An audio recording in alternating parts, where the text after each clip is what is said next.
Big Boss season 9 latest episode అయితే చూసానండి. ఇక 'రీతు చౌదరి' ఓవర్ యాక్షన్ హౌస్‌లో అయితే చూడలేకపోతున్నాము. డెమోన్ పవన్‌తో ఉంది. అసలు క్రషా? లేకపోతే షో కోసం అలా చేస్తున్నారా అనేది మనకైతే తెలీదు. ఇక మొన్న కెప్టెన్సీ టాస్క్ ఇస్తే తను సంచాలక్‌గా ఏం డెసిషన్ తీసుకుందండి? పవన్‌తో ఫ్రెండ్‌షిప్ ఉందని చెప్పి పవన్‌ని గెలిపించడం కరెక్టేనా అసలు? భరణి గారిని అసలు అన్యాయంగా ఎలిమినేట్ చేసి అవతల పడేసిందండి. ఎంతవరకు కరెక్ట్ అని మీరనుకుంటున్నారు? కింద కామెంట్ బాక్స్‌లో కామెంట్ చేయండి. అలాగే నిన్న ఓనర్స్ టాస్క్ పెడితే అసలు ఏం పెర్ఫార్మన్స్ చేస్తుందండి ఆమె అసలు. ఇటు రాముతో మాట్లాడుకుంటుంది. ఏమని మనిద్దరం కలిసి ఆడదాం అని చెప్పి అంటది. తర్వాత ఆయన బాస్కెట్‌లో ఏమున్నాయి తీసుకొని ఆమె దాంట్లో యేసుకుంటది. ఎంతవరకు కరెక్ట్ అని నాకైతే రితు చౌదరిని చూస్తుంటే ఫుల్ కోపం వస్తుందండి అసలు.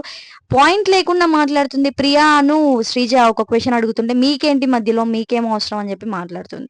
అసలు ఎంతవరకు కరెక్ట్ అని మీరనుకుంటున్నారు? కింద కామెంట్ బాక్స్‌లో కామెంట్ చేసి వీడియో నచ్చితే ఒక లైక్ చేయండి. అలాగే లేటెస్ట్ అప్డేట్స్ కోసం మన పేజ్‌ని ఫాలో చేసుకోండి. By by.